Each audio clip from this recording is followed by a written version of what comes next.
In the shadowy realms of World War II history, the Continuation War stands as a pivotal chapter in the saga of Finland's struggle for sovereignty.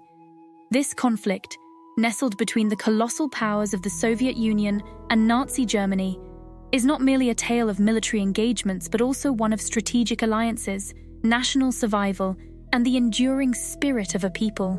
Today we delve into this lesser-known but fiercely contested chapter of the Second World War, exploring its origins, its turbulent progression, and its lasting implications on Finland and the world. Chapter 1: The Winter War, a Prelude to Conflict. In late 1939, the world's eyes were on the escalating conflict in Western Europe, but a lesser-known yet significant struggle was unfolding in the frigid expanses of Northern Europe. The Winter War began with the Soviet Union's invasion of Finland on November 30th, 1939, a conflict that Stalin expected to be a swift victory. However, the resilience of the Finnish people and their military turned the conflict into a brutal and costly campaign for the Soviets.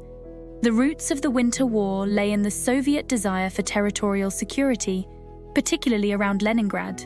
The demands for border adjustments and military bases on Finnish soil were initially made diplomatically but quickly escalated to military action when Finland refused.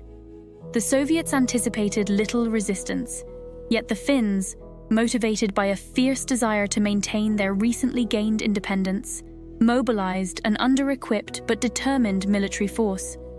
Finnish soldiers, skilled in ski warfare and knowledgeable of the terrain, utilized motti tactics, ambushing and isolating parts of the larger Soviet forces in the dense forests and using the harsh winter conditions to their advantage. The Red Army, unprepared for the extreme cold and forested terrain of Finland, suffered heavy losses. Finnish resilience turned the Winter War into a symbol of David versus Goliath struggle, capturing the world's attention and gaining international sympathy for Finland's plight. Despite their valiant efforts, the disparity in numbers and resources took its toll. By March 1940, with the threat of continued Soviet offensives and the lack of substantial foreign aid, Finland was compelled to sign the Moscow Peace Treaty. This treaty ceded 11% of Finland's territory to the Soviet Union, including significant portions of its industrialized borderlands. While Finland had managed to retain its sovereignty, the heavy territorial losses planted the seeds of resentment and the desire for redress, setting the stage for their re-entry into conflict during the Continuation War. Chapter 2: Operation Barbarossa and Finnish Realignment. The stage for the Continuation War was set against the backdrop of a broader conflict engulfing Europe. On June 22, 1941, Nazi Germany launched Operation Barbarossa, the largest military invasion in history, targeting the Soviet Union. Finland, seeing an opportunity to rectify the territorial losses from the Winter War, aligned itself with Germany, not as formal allies, but as co-belligerents against a common foe.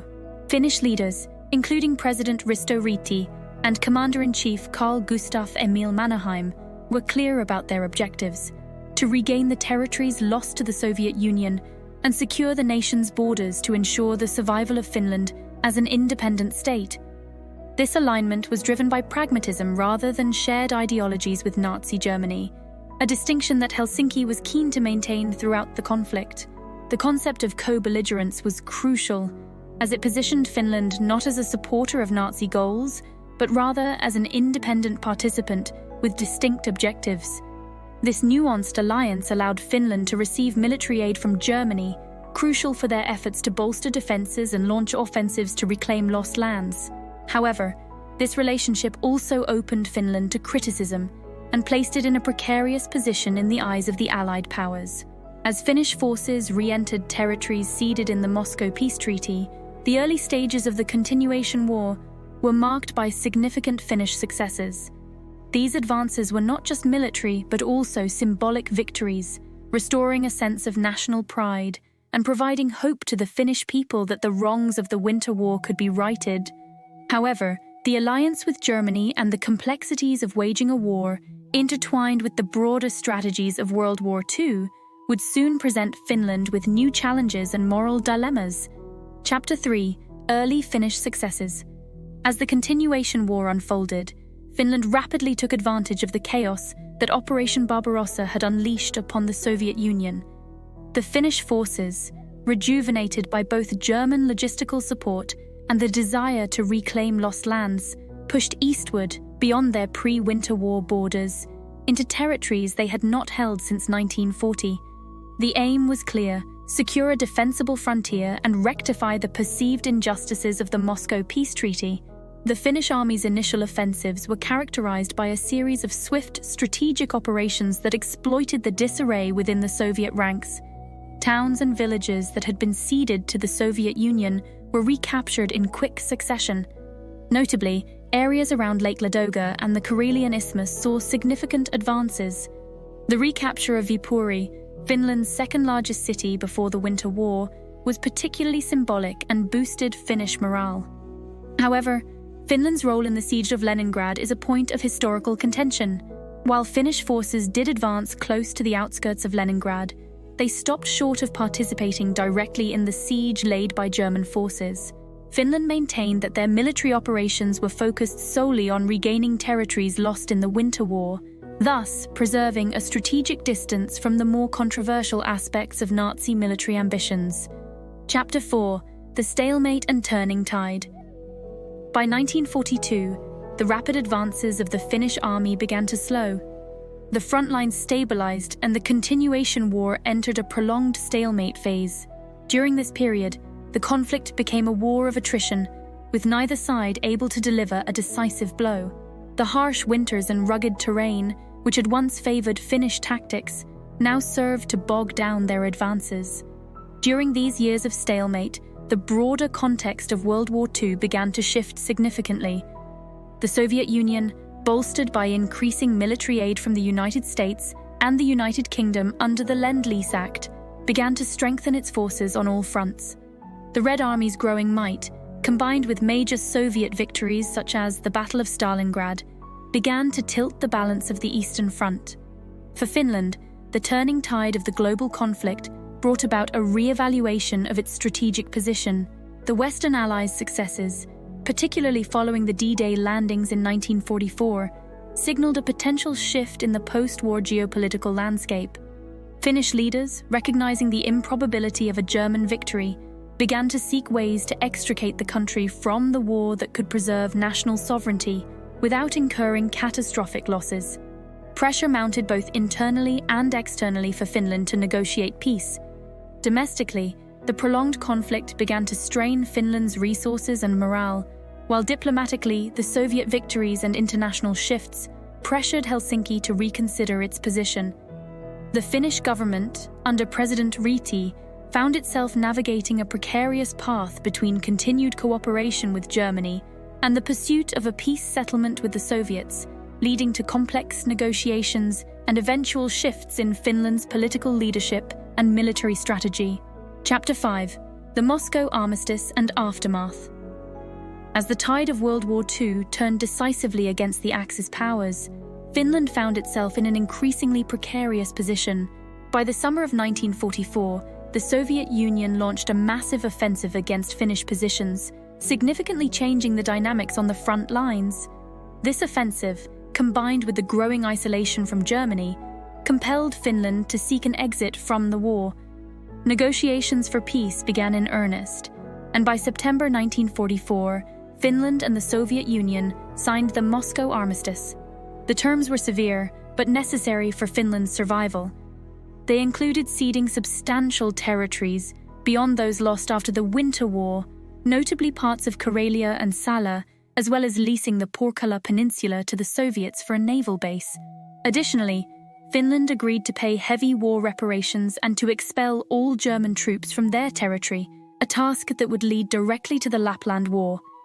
The Lapland War, fought between Finland and Nazi Germany from September 1944 to April 1945, was a direct result of the armistice conditions. Finnish forces faced the daunting task of driving out their former allies, a bitter conflict that resulted in significant destruction, particularly in northern Finland. The expulsion was necessary not only to fulfill the armistice terms, but also to secure Finland's sovereignty by demonstrating a clear break with Germany. Chapter 6: The Finnish Soldiers' Experience. The continuation war was not only a conflict of national survival, but also a profound personal ordeal for the Finnish soldiers who fought it. The harshness of the battlefield, coupled with the extreme climatic conditions of the Finnish terrain, tested the limits of human endurance. Finnish soldiers, often called upon to defend their homeland against a numerically superior enemy, faced long, grueling periods of combat, interspersed with moments of tense calm. The winters were brutally cold, and summers brought swarms of mosquitoes in the marshy battlegrounds, adding to the soldiers' discomfort. Despite these challenges, the resilience displayed was extraordinary. Stories of heroism, like that of sniper Simo Heiha, who became a legendary figure for his prowess, exemplify the bravery that permeated the Finnish ranks.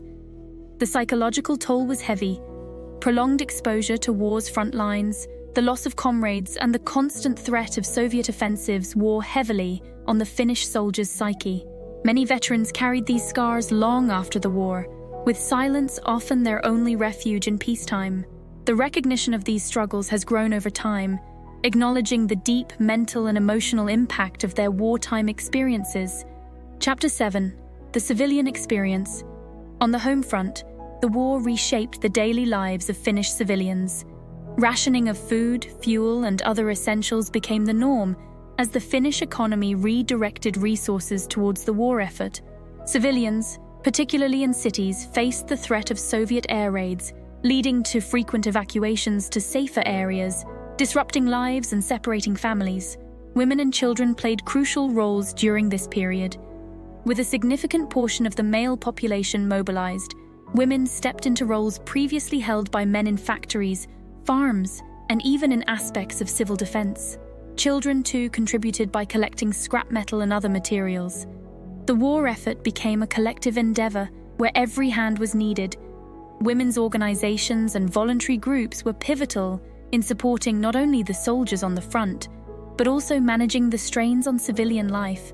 These groups organized care packages for the front lines, ran shelters for evacuees, and participated in air raid precautions, showcasing the indomitable spirit of the Finnish people. The civilian experience during the continuation war underscores a narrative of resilience, unity, and sacrifice. It highlights how the war permeated every aspect of Finnish life, demanding a collective response to the existential threat facing the nation. The contributions of civilians, especially women, provided the backbone of the home front effort, ensuring the country's survival during those testing times. Chapter 8. Remembering the Continuation War. The Continuation War remains a significant chapter in Finnish history, encapsulating a complex period marked by survival, realpolitik, and national resilience. This conflict, though often overshadowed by the larger theatrics of World War II, offers profound lessons on the extents and limits of military alignment and national strategy. Finland's experience in the Continuation War underscores the harsh realities of a small nation caught between larger powers. The war had profound impacts on Finland's societal structure, economy, and international relations, shaping the country's post-war recovery and its path towards becoming a modern, neutral state in the latter half of the 20th century. Today, the war's significance is remembered in Finland for its profound national and personal sacrifices, and as a testament to the resilience and strategic acumen of the Finnish people. The conflict also serves as a reminder of the complexities of war, where moral and strategic imperatives often collide. As such, the Continuation War is not just a historical event, but a continuing dialogue on national identity, the burdens of history, and the ongoing quest for peace and stability in international relations. In conclusion, the Continuation War, with its deep historical wounds and its lasting impacts on Finnish society, offers not only a lesson on the resilience of a nation, but also a reflection on the enduring quest for national sovereignty and peace in a turbulent world.